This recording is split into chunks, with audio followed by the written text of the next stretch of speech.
those, because I never saw those stars. I never, you know, and that wasn't my world. And so when I got into the theater, the first star that I saw was a woman named Juliet Prowse. And the first real Broadway show I saw from beginning to end was Sweet Charity with Gwen Verdon and Thelma Oliver, Elaine Gallagher, you know, Helen Gallagher. That was my first show that I saw. And I was in it going to Las Vegas to open a place called Caesar's Palace with Bob Fosse, with Shirley MacLaine as the star.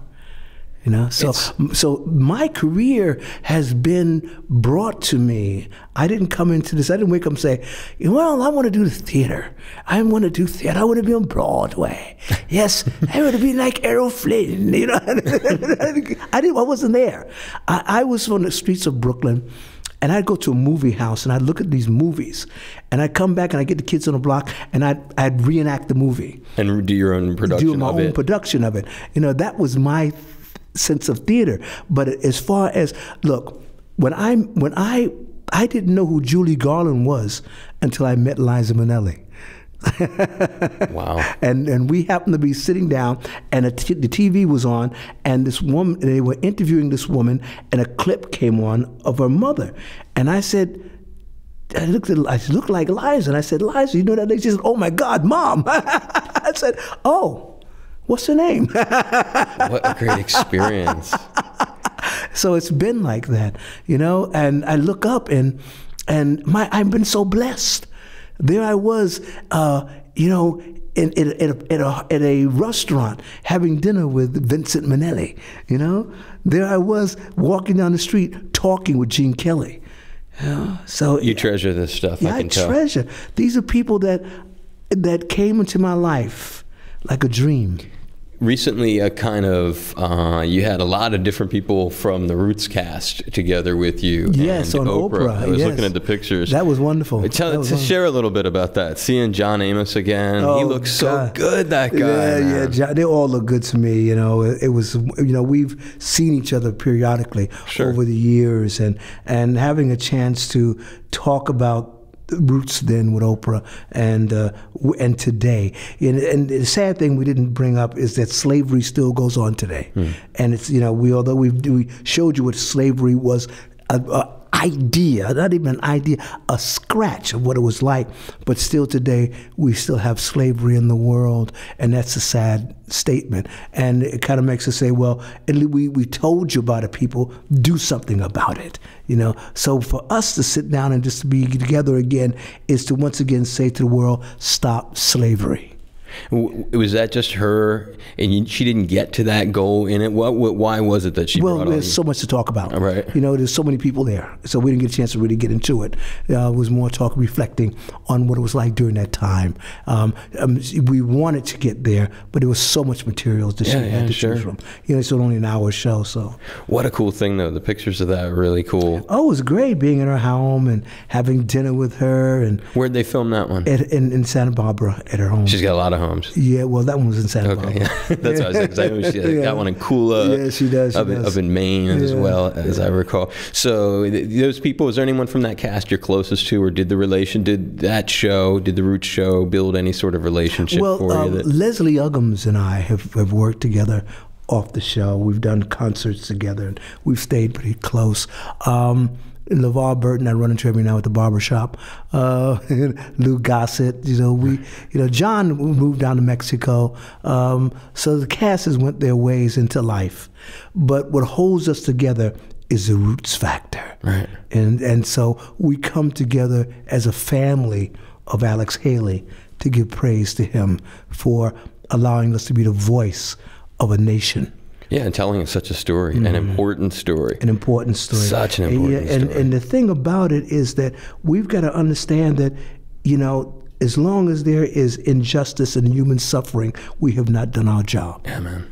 Yeah, no question. I mean, you're right to bring up the point, because things have changed compared to that version of slavery that we were that's portrayed in Roots. But there's still so many things around the world that need that. A couple of, because it's an important topic. As I wrap things up with you, the thing about Roots, you got to tell this really important story, as you've done a lot of different times in your life. There are some crucial Black American legends. We talked about some in our phone interview. I just wanted to see if you ran into any of these other cats, because MLK Day was just the other day. Did you ever get a chance to meet him? No, I'm okay. Malcolm X. No, I didn't get the chance to meet Malcolm X, but I was around during that time. And I never forget when he was assassinated at the Autobahn. I was in Manhattan at the time, and it was like the air got still. When you heard? Still, yeah, when he was assassinated. I remember when Martin got assassinated. Bobby was assassinated. I was working with Sammy Davis Jr. We were doing a show called Golden Boy, and we were in rehearsal, and he and Liz Taylor and Richard Burton, and Sammy was holding court with his 50 of his closest friends, and all of a sudden his bodyguard comes in and he's in tears, and Sammy says, "What's going on?"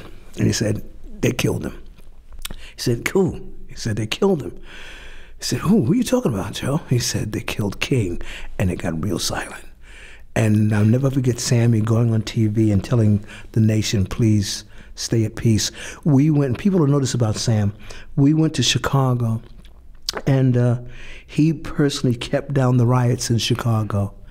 He went to a group called the Blackstone Rangers, and he took meetings with them, and they called him everything but a child of God. "Uncle Tom, you're a sellout." He said, "Call me what you want, but keep the peace.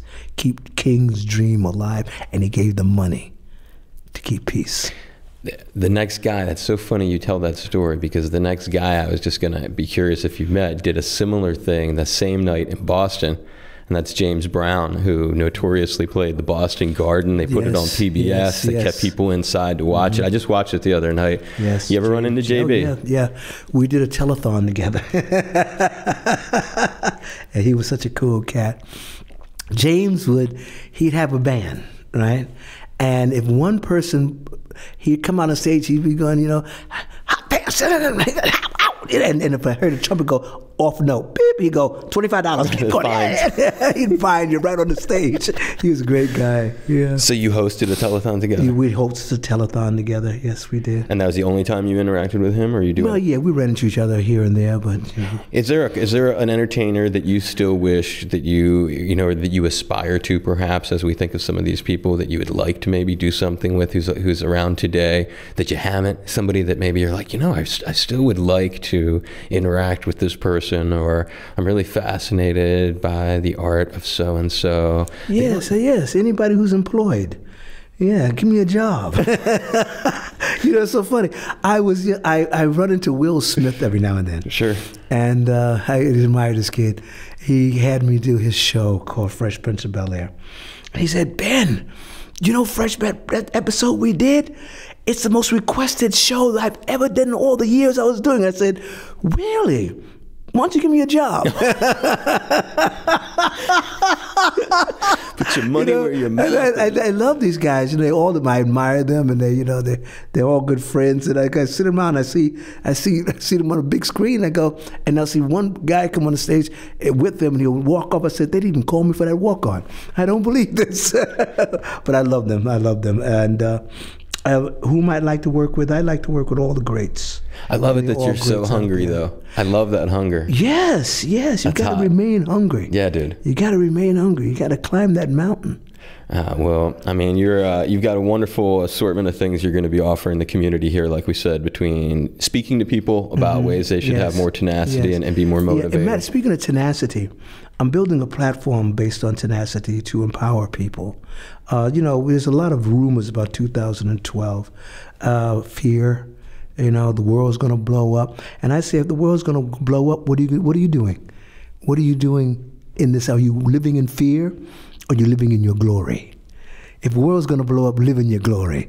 Don't live in your fear. So Tenacity is the name of my show. But True Tenacity is a platform that I'm building. And if you want to know about the principles about living in tenacity, go to my website, marabenvereen@gmail.com, and we'll tell you how to do it. Awesome. Ben, we really appreciate it. I hope this wasn't too much No, this was wonderful, man. You had some fun. I had a marvelous time. Thank you. You're welcome. Thank you.